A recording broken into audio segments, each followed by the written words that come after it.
Hi, everyone. Thank you so much for joining me at our second Psychic Empath Superhuman show. This show is for all of you psychics, empaths, light workers, witches, wizards, magicians, healers, all of you magical folks on the front lines every day battling evil. You know, I had said last week that we are so focused and ingrained in with superhero movies, Spider-Man, Wonder Woman, Batman, Superman, the X-Men, all of these different fictional beings. And in reality, though, we are out there battling the forces of evil every single day. And so we battle these forces of evil. I'm sorry, I should have turned my phone off, and now I can't even find it. Oh, there it is. We battle these forces of evil without even really thinking about it. We just get out there and do it. So we're kind of like the unsung heroes in the world. And so I created this show to show you that you are so appreciated for the work that you do. You are cherished. You are loved.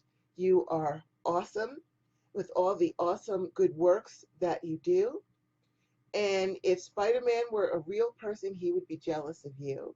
He may have webs that shoot out of his wrists, but you are a psychic. You're a healer. You manipulate energy. You vanquish demons. You cleanse evil from homes. When you think about all of the things that you do, you are worthy of movies yourself. And so, for all of you out there who may be saying to yourselves, oh, but what about me? I'm not psychic.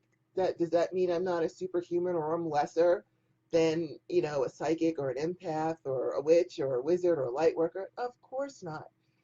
All of us were born with these innate abilities.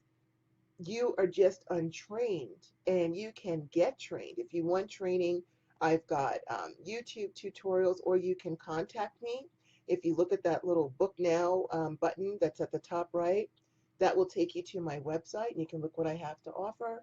I train people all the time. So you are psychic, you are a superhuman. And that's another reason why I wanted to create this show, is because we put so much emphasis on technology. We've got all these really great things that you can be anywhere and turn the lights on or off in your house and see what's going on, and get one of those robotic things that you could say, hey, turn on the lights or turn on music from the 80s, and it does.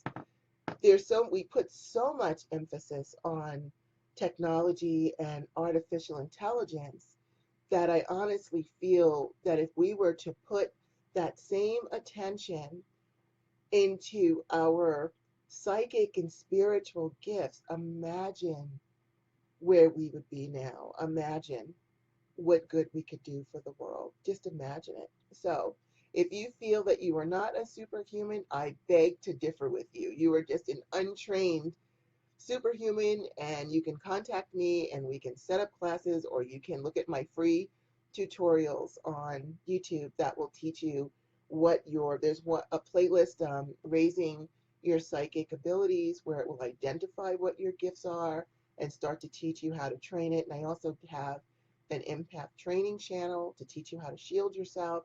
There's a lot of help that we can get you to get you trained up. So there is no such thing as a non-superhuman. You are a superhuman. We just might need to train you up. So with all that said, I am doing our second show to show appreciation and to help the empaths, because empaths, I should say service empaths, will typically put themselves at the bottom of the list, if they even get on their priority list at all. So I felt it was important to put empaths at the top of the list, because you do so much for so many people. And a lot of times you will invest your heart, you'll invest your time, you will invest your energy into someone, and they just like will disappear out of your life or start a fight with you or just walk away with no thanks or fare thee well. So I wanted you to know that you are also so appreciated and so loved and so cherished. And so that's another reason why I did this show as well. And of course, I just realized I didn't even introduce myself. Forgive me. I'm Goddess Rhonda, and it is my pleasure to do this show to support the magical workers that are out there that are, like I said, maybe we don't have red capes or invisible planes to fly around in, but we are doing work out there. And so I wanted to do this show. So let's get on with this week's show. This week we're talking about the flip side of the empaths. We talk about, the service empaths and how good they do for people, but there is also another form of empath, the other side. There's good and bad in everything, yin, yang, good, bad, hot, cold. So not all empaths are service empaths who are here to help. We are also, unfortunately, plagued by empaths who are narcissists, sociopaths, and psychopaths. And a lot of us will puzzle because for some reason they tend to gravitate towards the empath. Excuse me.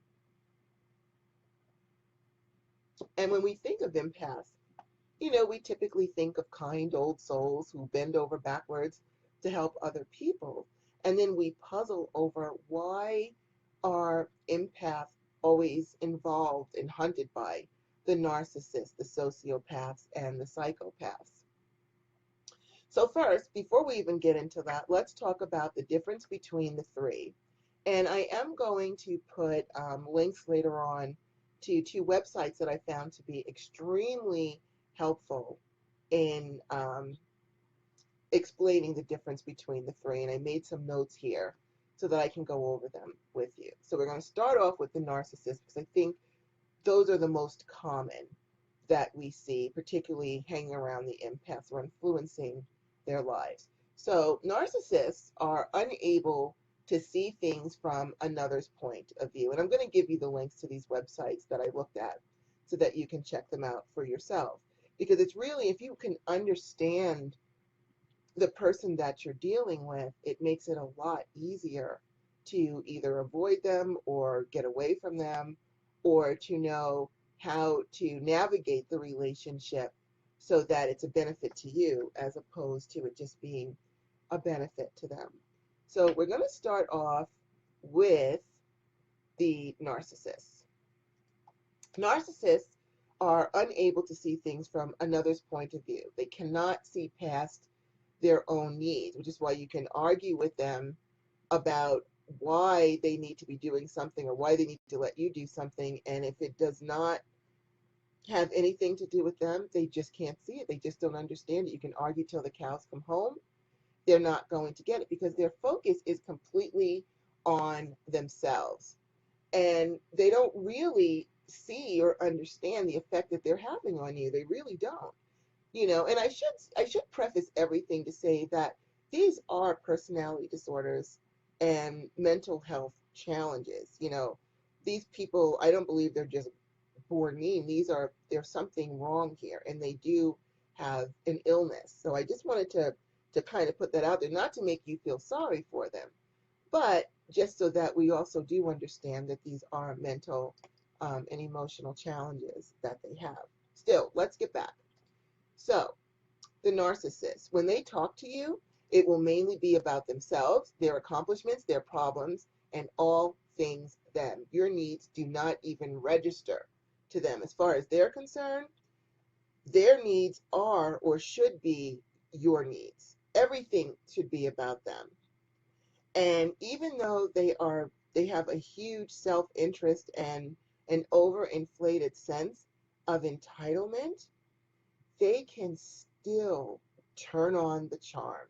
They can charm you to get you into their realm, to kind of suck you into their web before you realize even who or what they are. And then once they've got you trapped in the web, it can be very hard to disengage yourself, to disentangle yourself from it. They will talk about, and you might say, well, if someone's sitting there talking about themselves, obviously there's a problem. Well, they're not going to talk about themselves in a way that's like, I am this and I am that and I am wonderful and I am blah, blah, blah, because that's not going to lure you in. But what they will do is do it in more of a charismatic way. Um, they may tell you about all the home runs they hit when they were in high school with baseball, or things that make them seem very charismatic and cool to be around. They'll do it in such a way that it will actually disarm you instead of making your flags go up, because they have that way about them.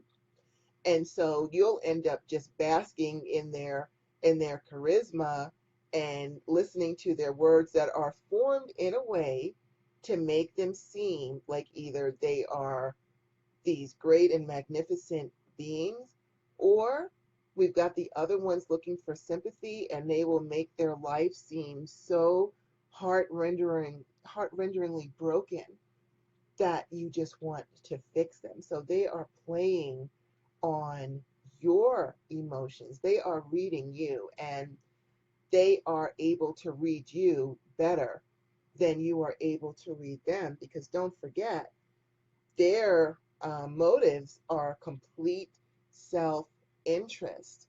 The service empath doesn't even get on their own priority list. So even though you have extremely strong psychic and intuitive skills, they're diluted because you're thinking, I got to help mom, I got to help this person, I got to help this person, I got to help that person, and then here's this person in front of you. Oh, this person needs help too. And so you don't have all of your psychic senses focused on this one person so that you can really get an accurate reading, because it's diluted. They, on the other hand, have nothing but pure focus and pure self interest fueling them. And that makes them formidable opponents and master manipulators. So those are the narcissists. Now we have sociopaths. Sociopaths are also narcissists, but narcissists are not necessarily sociopaths. Sociopaths are narcissists because they also have their own motives and agenda in mind. The difference is, though, is that a sociopath will have a lack of a conscience with it. They are able to do horrendous things to people, and it doesn't really mean that much to them. And so they are fully aware of the pain that they are causing. Now, don't forget, the narcissist is so caught up in themselves, they can't even see that you're upset. All they can just see is themselves. A sociopath knows that you're upset. They know that you're in pain and anguish, and they don't care. When they talk to you, they are watching you, they are reading you so closely that it can seem like you're the center of their attention. And you will be the center of their attention. You're actually their prey until they figure out how to get what they want from you. They'll ask you lots of questions about yourself. They may not reveal much about themselves, and they will charm you until they get what they want, whatever that is. Once they get what they want, they will turn that charm off and discard you like a used tissue. And I know how that sounds. You're like, oh my God, a used tissue. That's really harsh. But think about it. When you take a tissue and you blot your lipstick, or you blow your nose and then you heave it in the trash, do you think about that tissue again? Of course not. You finished with it. You've used it for what it was for. It's gone in the garbage, and on you roll. That is how a sociopath will treat you once they get what they want. Now, sociopaths can, you've probably heard that, oh, sociopaths, they don't care about anybody. That's not necessarily true. Sociopaths can form bonds with people. They can bond with a sibling, they can bond with a parent, and they can feel remorse if they hurt someone that they have bonded with.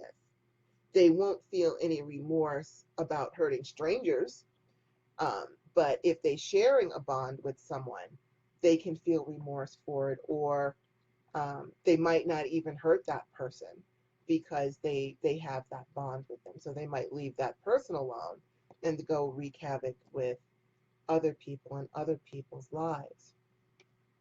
Now we're going to move down to the psychopaths. The psychopaths are the most dangerous. They are not able to form bonds with anybody. And so that makes them capable of doing outrageous, horrible things to people without even blinking an eye. They are like sociopaths on steroids. And they have the shape shifting down to a science. They can turn into anything or anyone that they feel will get you to come into their web. They can change their personalities, their appearances. They are true shapeshifters and vampires. They're like hybrid vampire, werewolf, shapeshifter kind of people, and they are the most dangerous. Now, all people in these categories do have many things in common.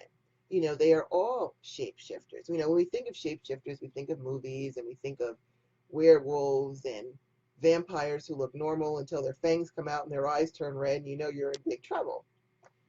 Well, people with these particular personality disorders are both. They can read you and shapeshift into whoever they need to be to get your trust and to get your help. They spot the service empaths and they spot the service empaths need to help because they're empaths themselves. And don't forget that the service empath has a need to help people. And so as soon as we feel like, oh my goodness, this person over here needs help, the poor thing, we're going to actually run right into the arms of these people, or we can, because we feel their need for help, for something that they want, and we want to satisfy that. And so they also can spot us right away. They probably put their feelers out as soon as they walk into a room and they can spot a service empath. And here they come to start to manipulate that empath's need to help or to be of service. And so that's how they start to get to us. They are also, don't forget, feeding off of our energy. Because don't forget, they have bottomless souls of need. They just need, need, need.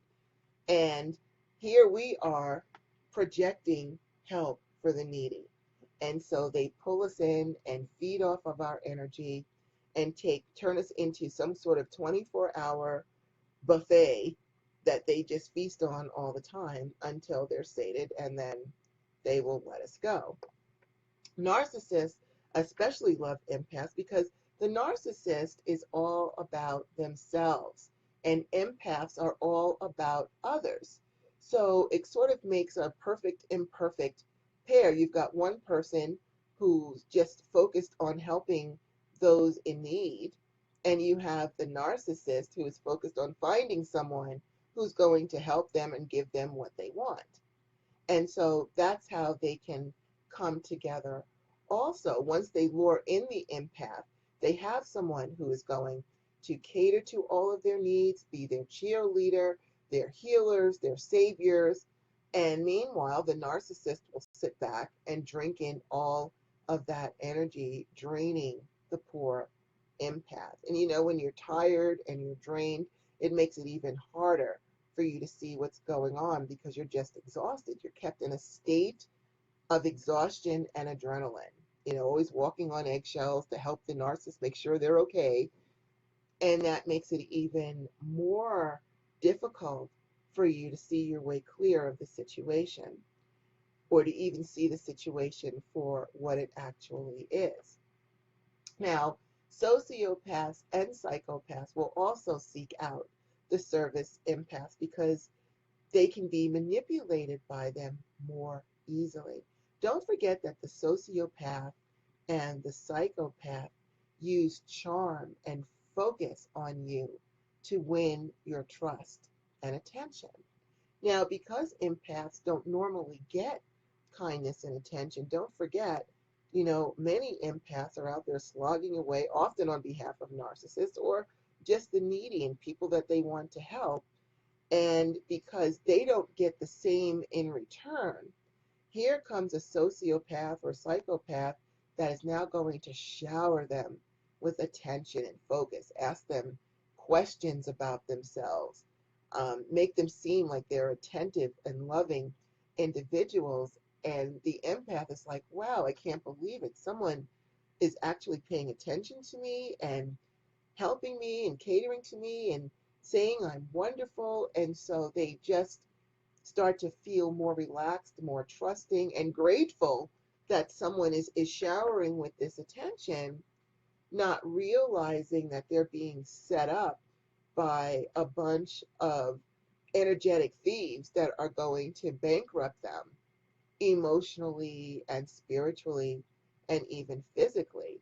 And that's if you even are able to survive the relationship with them. Because when we get down more into the deeper personality disorders like the sociopath and even worse, the psychopath, while not all of them are going to turn into murderers or serial killers, I honestly believe that the serial killers that are strolling around out there are empaths. They are empathic, psycho, and sociopaths.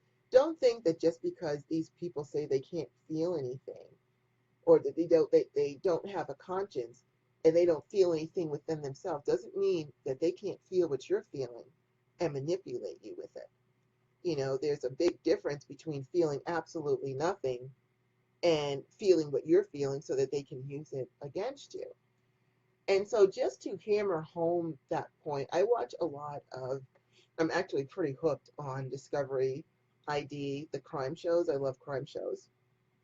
And I probably shouldn't watch them because they're actually very frightening. And typically it's about some poor woman who, gets murdered or serial killers or whatever.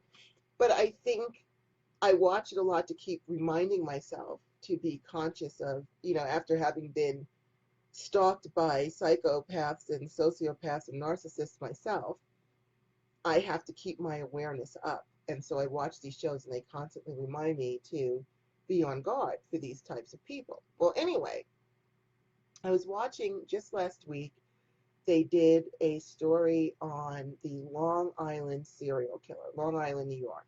I'm from Long Island, New York. And so, that interested me to see what was going on with that. I had heard about it, but I hadn't heard anything about it for a long time. And I wanted to watch the documentary.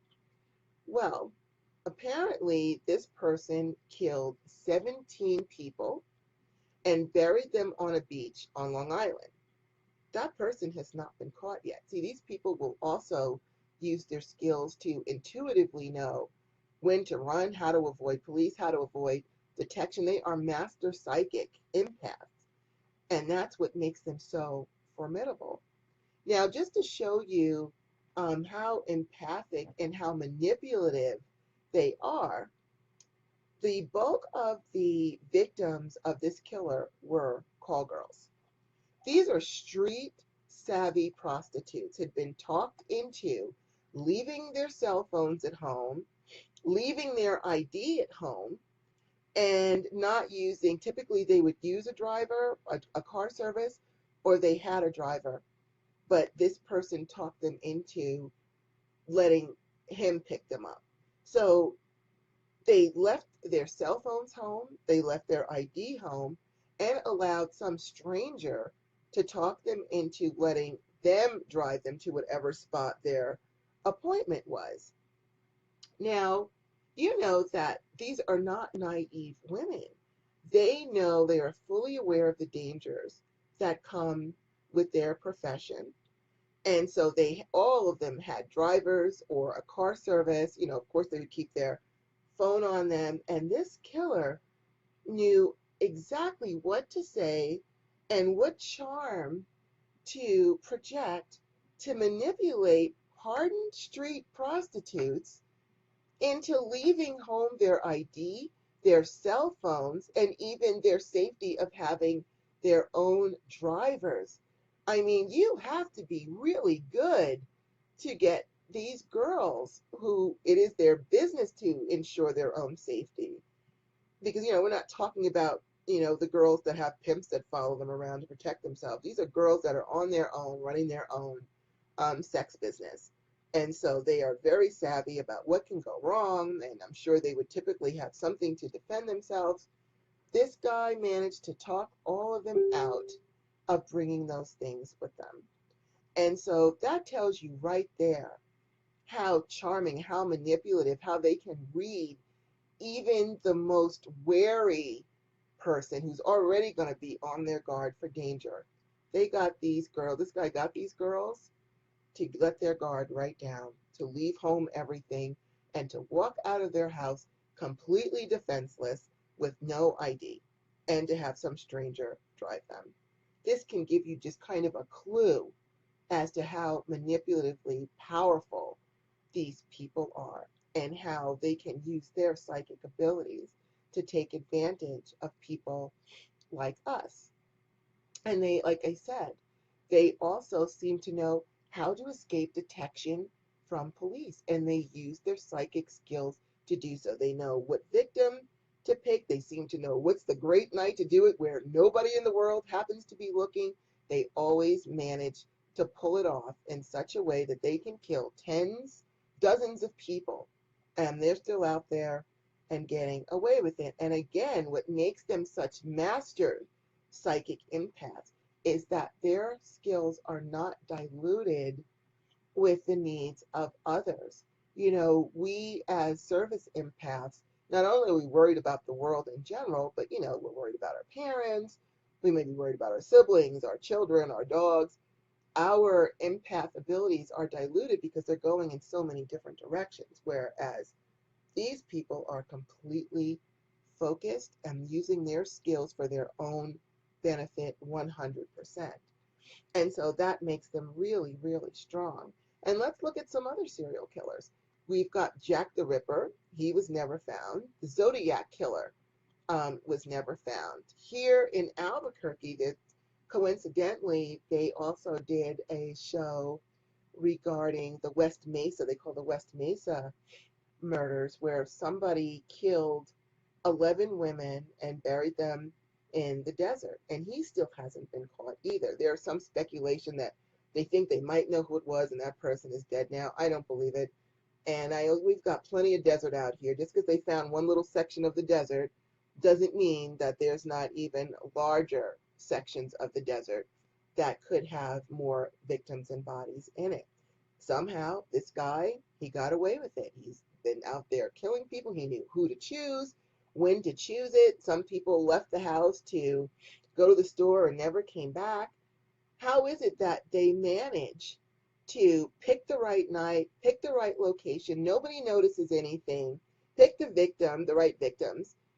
It is because they are master psychics and empaths, and we have to fight back by becoming master psychics and empaths ourselves. But we'll talk a little bit more about that in a minute, because I also wanted to bring up the king of serial killers, as I call him, who is Ted Bundy.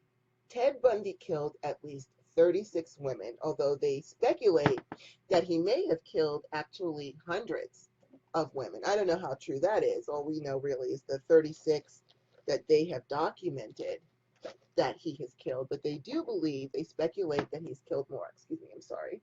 I have allergies and the wind's been really kicking up, making them worse.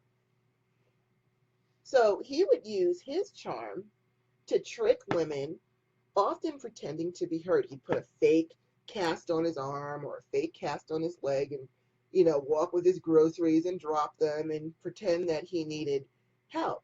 So, of course, who's going to be the first person to respond to someone who needs help?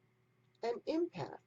And it is not a coincidence that he would pick empaths. I'm sure they were empaths to victimize, because some women would see a guy with a cast on and say, sorry, you know, I can, you know, you want me to call somebody for you, but I'm not going over there. They'll just walk by. They might seem cold, but they're wary of strangers. Whereas here's this guy where he's like, oh, help me. And he would spot a woman who is an empath who's going to be like, oh, poor you. Let me run over there and help you without even thinking about it, because we do have that need to help. And so I believe his victims were also empaths as well.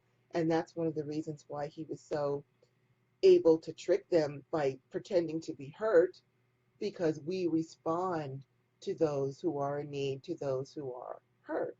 And so when I watch these shows, and it's not just serial killers too, you'll see the story of a husband who kills a wife or a wife who kills a husband, because it's not, let's be clear on this, these narcissists, sociopaths, and psychopaths, are not sequestered to the male gender. They are both genders. They come in all forms. So you'll see a husband kill a wife, or a wife kill a husband, or whatever it is, and it never fails with all of these shows. No one ever says the victim was this horrible person who was just mean and ornery and didn't deserve to live.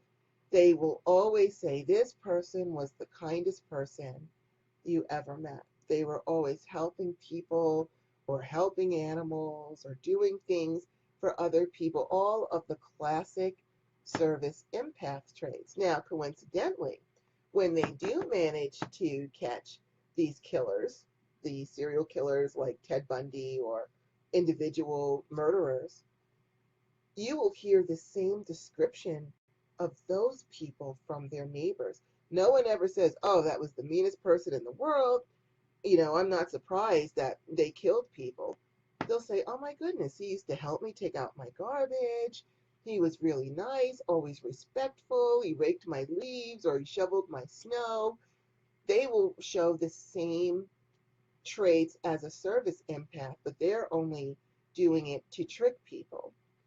And so you can also see that correlation there. Now, it also makes it easier for narcissists to take advantage of empaths, because a lot of empaths were either raised by or heavily influenced by narcissists when they were children. And so what can happen is now that child ends up getting trained by a narcissist to be about other people's needs and to walk on eggshells and to really focus on that person's needs, because they may have been trained to do so by a parent or someone who has that heavy influence upon them. So this can make them more predisposed to feeling more comfortable in the narcissist presence, because it's something that's normal to them, or because they're so used to being responsive to the needs of a narcissist, because that's the way they've been trained since childhood. It can also make them more susceptible to being taken advantage of by narcissists. So one of the things that we want to do, we're sitting here and we're talking about, these psycho sociopaths, narcissists, and how they can hurt us. Well, guess what? You know what? We can use our own skills to fight back. We just have to do so in a conscious way, which we're going to talk about now.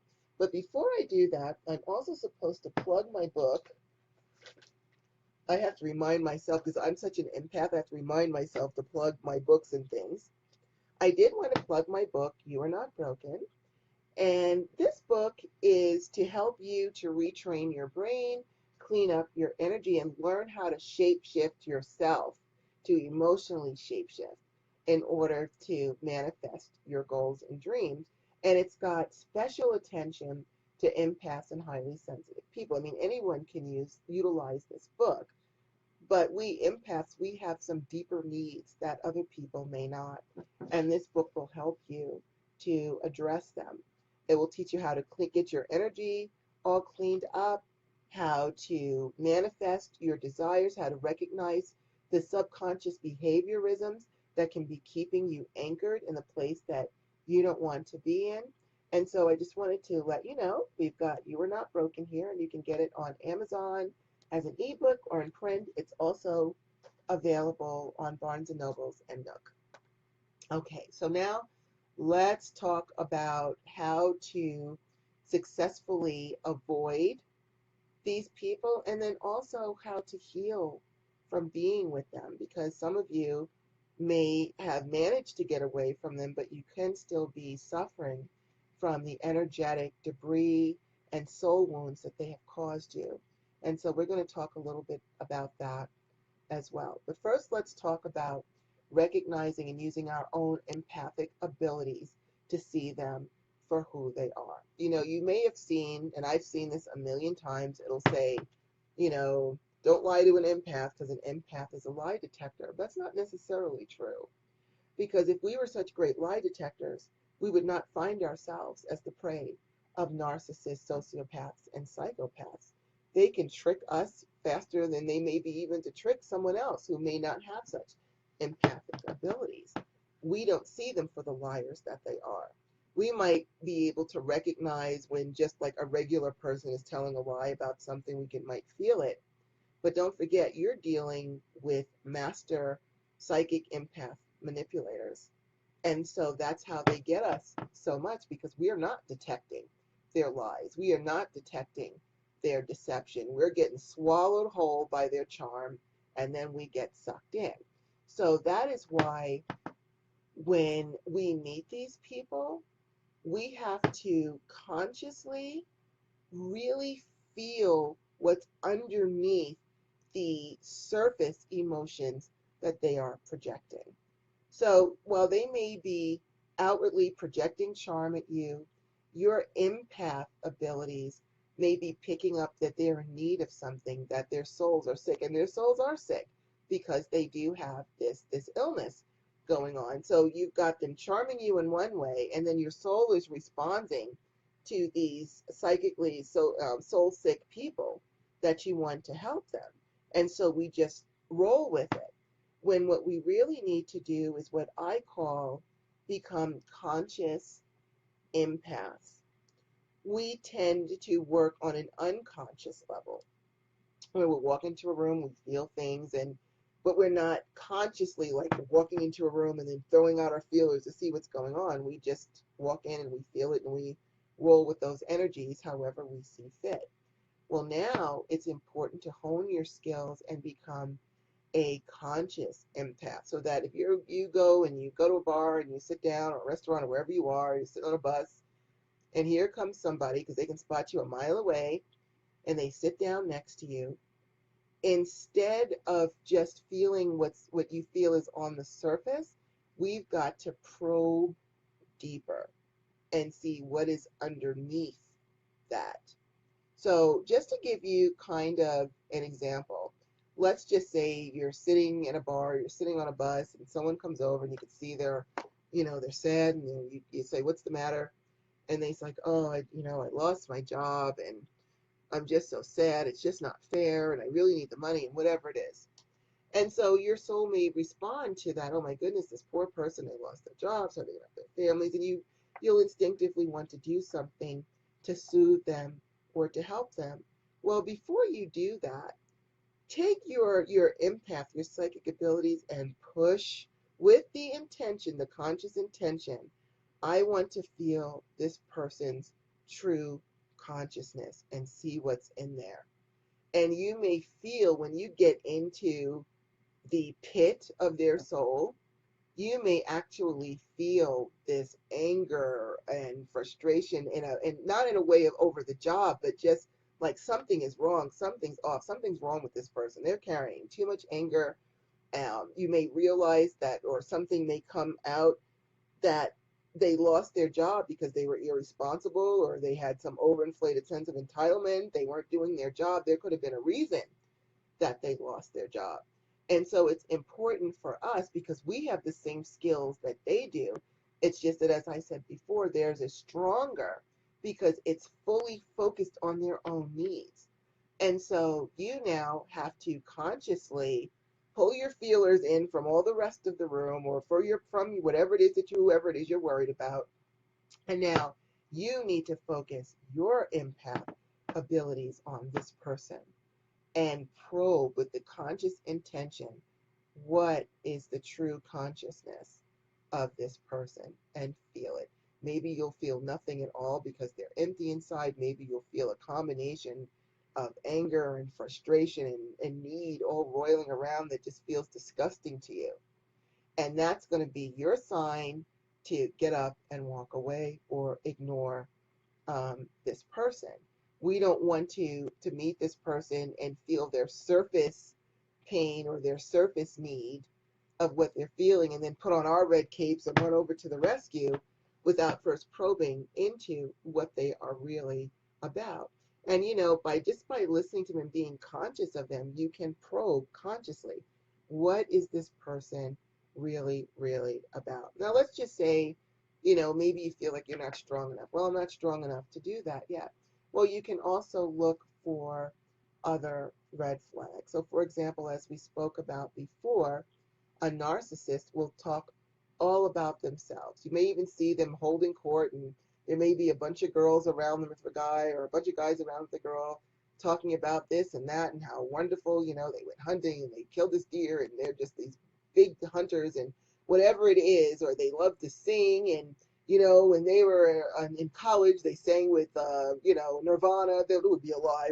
I sang with Nirvana, or I was their original drummer, or things like that, things that make them seem really bigger and larger than life. That's going to be a red flag to you, that this person, even though it makes it sound great, like they're some walking superstar, you're like, wait a minute, you know what? This guy or this girl's been sitting here talking about themselves for the past hour, and they haven't asked me anything about myself, and I haven't even been able to get a word in. And when I can get a word in, it doesn't seem to make an impression on them. They just keep talking about themselves.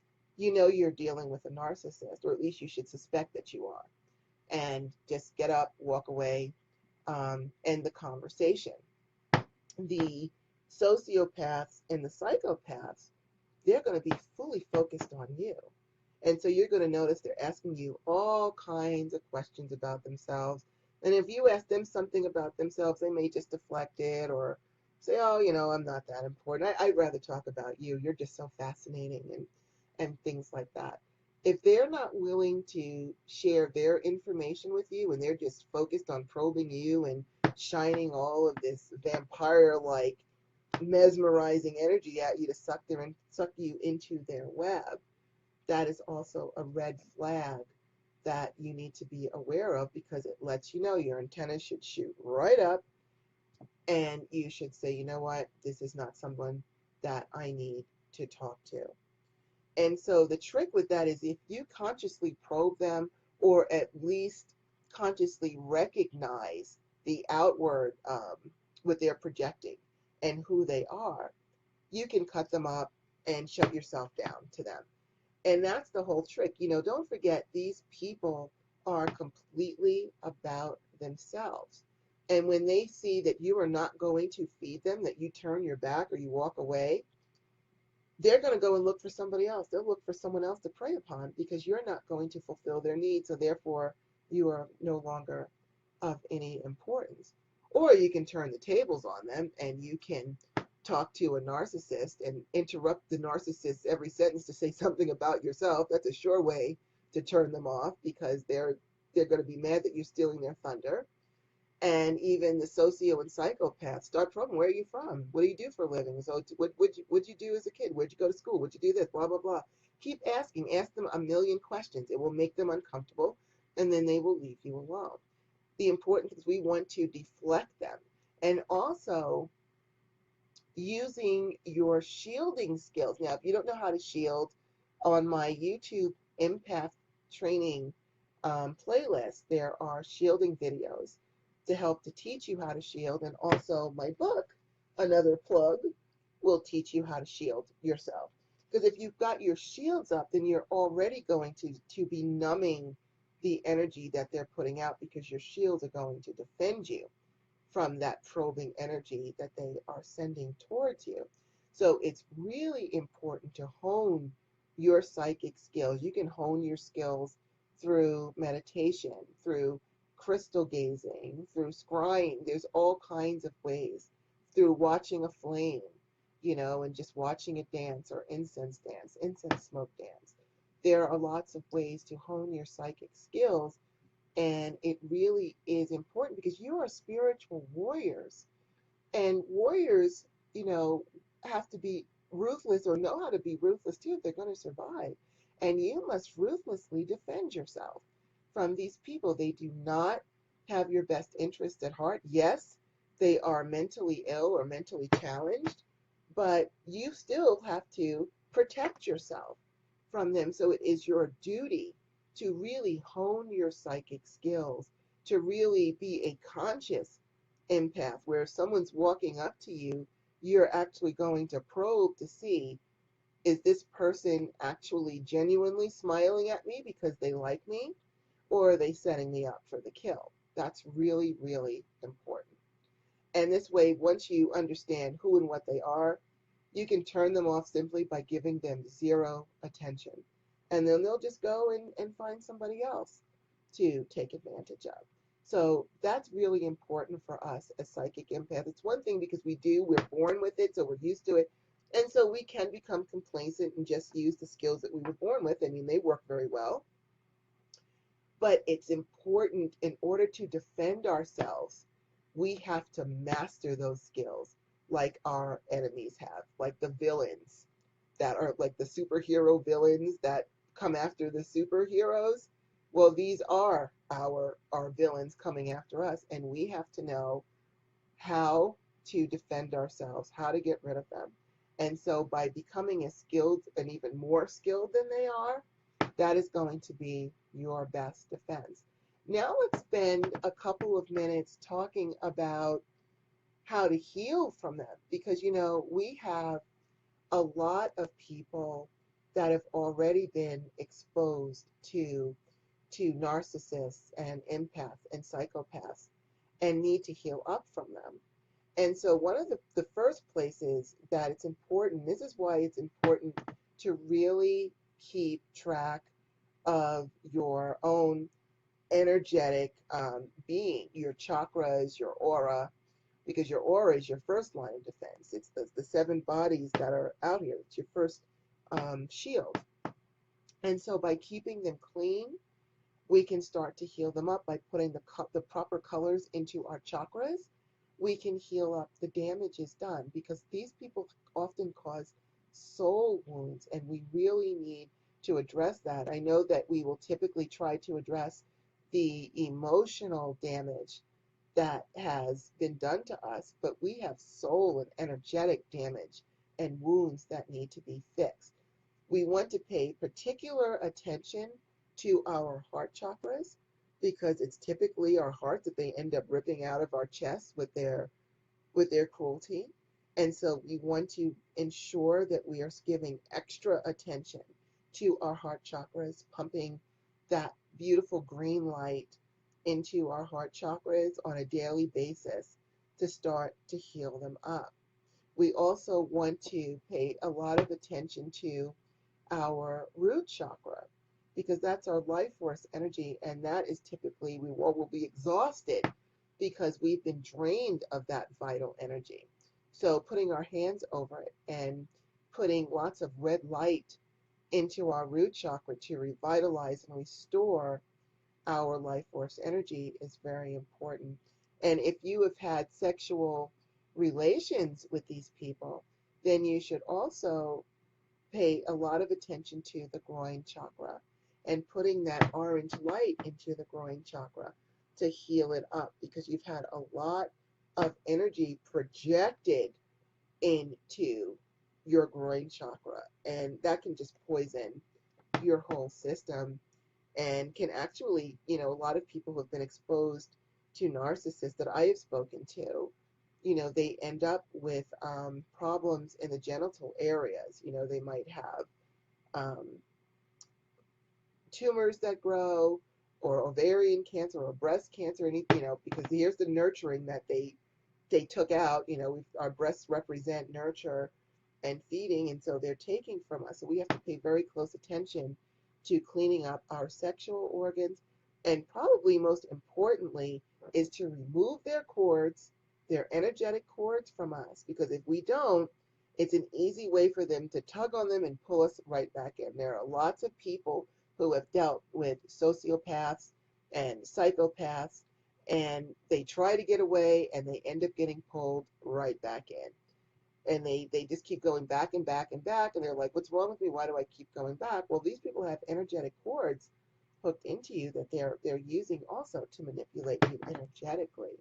So just to give just a small demonstration, and we do have this on my empath training videos, we're going to remove some cords. Now we've got a lot of comments here that I just realized, and I just want to take a second to acknowledge them. We've got Amber.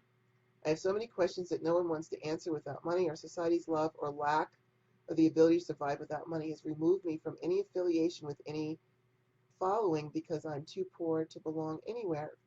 You know what, Amber? First of all, you are not too poor to belong anywhere. You are an awesome person. Just because you might be financially challenged does not detract from your awesomeness. You are way awesome, and probably if you are an empath, you may have given away your resources or your financial prosperity energy to other people so that they got it instead of you. So after we do this quickie, and we're going to just do it over the heart chakra for now, we're also going to show you how to take your energy back as well, because I think you've given away so much of your energy that that's happened. I love you too, Junior. Stacy Mullins, you're so cute. Let's see. Snowcat says the sound is messing up. I'm sorry, Snowcat. I hope that it gets fixed because I don't know how to fix it myself. Jennifer says they're pinning the West Mesa murders on a pimp that died. She doesn't believe it either. Neither do I. We've got, thank you, Snowcat, for understanding my poor allergies. And I actually have lemon balm tea, so I can go actually and make some. Yes, the book that I mentioned is the book that recently sold out at the Metaphysical store, but they've got plenty on Amazon for you. Emily, you can get that book on Amazon. Just go and type in "You Are Not Broken." Snowcat says a lot of empaths are not even trained to use their gifts, let alone how to be able to know how to detect this particular type of empath. That's exactly right, which is why we are doing this show. And I am really glad that you agree with that, because it is important for us to pay attention, to be conscious empaths in order to defend ourselves. You know, it's one thing that we want to get out there and we want to help people to do better in their lives. That's great. But wouldn't it be great if we only help those people that really, truly needed and wanted our help, not people that are setting us up to be prey? We don't want that. And so it is our duty as psychic empaths and spiritual warriors, because that is who and what we are. It is our duty to really hone our skills and learn to utilize them to defend ourselves. So let's go ahead and do a quickie cord removal. We're going to go ahead and we're going to start with our heart. Well, we'll do our heart because it would take too long for me to do the whole body, but you can look at my How to Remove the Cords, Karma, and Burdens video that's on YouTube. Just if you go to YouTube, just put in Goddess Rhonda, and my page will come up. And under playlists, it should be either right at the top left or in the middle of the page. It'll say playlist, and then right underneath it, it'll say empath training, and then you can take a look and do this yourself. But you're going to do all of your chakras, but we're just going to do our heart for now, just to give you an idea. Now, I'm also going to be calling out the color green when we get to that part. If you are not a visual person, don't worry if you cannot see the color green. You can imagine the color green. You can maybe see the word green in black and white. A lot of people who are not visual can see words. You can see the color green, or just relax and know that the green is flowing, okay? So what I want you to do is I want you to put your hands over your heart chakra. And as if you are unhooking fish hooks, I want you to unhook and put your hands out at your sides like mine and repeat after me. I unhook and release the adverse cords, karma, and burdens of others and myself, and send them into the light to be healed and resolved as I am healed from them. Now put your hands back over your heart and repeat after me, and restore my own divine peace, strength, good health, free will, and the optimum flow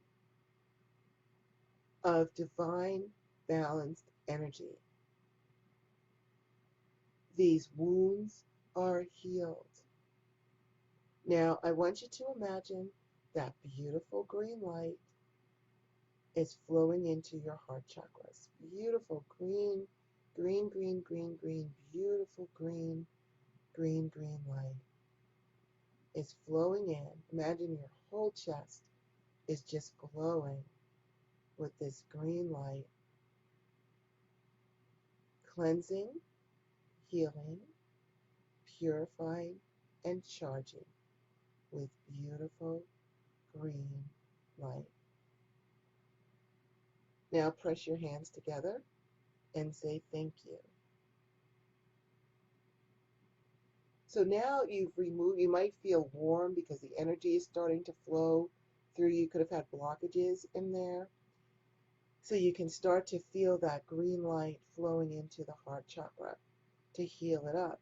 Now let's take our energy back that we have given away to these narcissists and other people who don't deserve them. What we do is we take our purified energy back. We don't want the energy back with gunk attached to it. Our purified energy we take back, and then we replace it with divine energy. That means we get our own energy back, and we are now connecting that person with the divine, and they can get their energy from the divine. So what you do is you cup your hands like mine. It's very simple. And just pull it over your heart chakra and say, taking back the purified energy that is mine, and then holding your hands outward, leaving that of the holy and the divine. Hands together and thank you. Let's do that one more time. Taking back the purified energy that is mine, hands outward, leaving that of the holy and the divine. Hands together and thank you. You should be removing as an empath, because you've got so many people shooting cords into you, all these people that you take the time to help. You should probably be removing these cords and taking your own energy back at least several times a week. I'm going to show you another quickie test so that you can get an idea of what kind of energetic shape that you are in. If you are inundated with debris, or if your energy feels, reasonably okay. This will give you a good idea of that. So take one of your hands, doesn't matter which one, and hold it up like mine. Okay?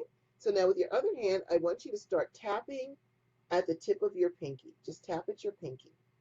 And now tap from your pinky down to your wrist. And now I want you to do this with all of your fingers. From the top, come all the way down to the wrist. And you're going to tap on all of the fingers from the top to the wrist. Okay? Now turn your hand over, and now you're going to do the back of your hand. So you're going to do from the top of your pinky to your wrist.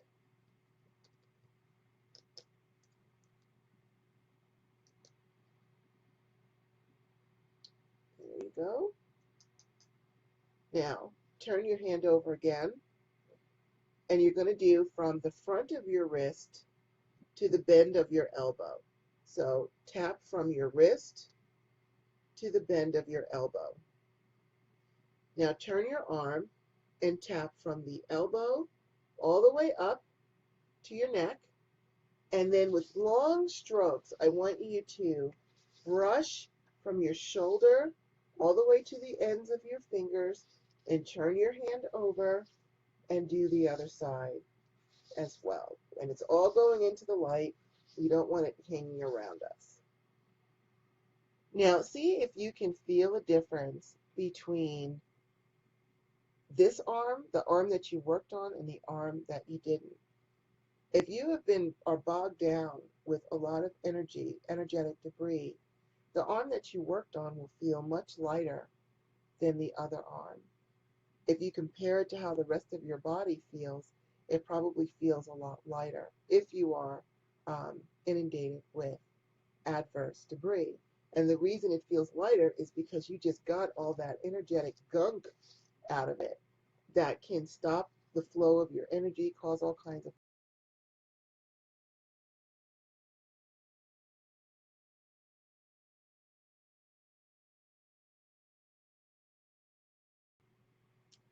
I'm sorry, for a second, you probably lost me for a second because I got a little notice saying that you guys lost me for a second, but I'm back. I'm hoping that you saw, that we did the brushing and that you can feel the difference between the arm that you worked on and the arm that you didn't, so that you can get a good idea of how inundated you may be with adverse psychic debris. And that's why it's so important for us to keep our energy clean as psychic empaths, keep those cords off of us that could keep us tied to narcissists and sociopaths, psychopaths, or people we just don't need to be tied to, and to really master and hone our psychic empath skills. That is so, so important in order for us to defend ourselves. So, that is our psychic empath superhuman show for today, with the emphasis on narcissists, sociopaths, and psychopaths who try to take advantage of us and use us as their prey. Well, today we're starting with our revolution. We are fighting back, and hopefully you will make that commitment to yourself to take the time each day to do something to hone your psychic skills and to learn to become a conscious empath, so that you're not just feeling the needs of other people, you're actually probing to see what's underneath of that person, to see if they are worthy of your attention, if it's safe for you to give them your attention, and to protect yourself and to help those who truly need and desire your help, as opposed to those who would love nothing more than to just take advantage of you, and then that's it, and leave you to your own devices. And I want to take a moment to thank all of you for joining me on this journey of revolution. I just truly feel that not only do you deserve to have attention and love and appreciation for all that you do for everyone out there, we also need to learn how to defend ourselves, how to manifest for ourselves, how to appreciate and cherish ourselves, and to put more emphasis on our soul's evolution, our spiritual evolution, the evolution of our skills, as opposed to just it always being about the newest phone or the newest computer and artificial intelligence. You know what? We rate too. And so we have to take the time to develop ourselves and work on our own spiritual evolution. So again, I want to thank everyone for being with me today, for supporting me. Thank all of you out there in the chat room. I so appreciate it. Don't forget to look for my book, You Are Not Broken. And thank you so much again for joining me in this revolution. I so appreciate you. Namaste and blessed be. Thank you. And we'll see you next time. Oh, and next week I'll be traveling. So we won't have the show next week, but we will have it the following week. All righty then. You guys take care, and we'll talk to you again soon. Namaste. Good night.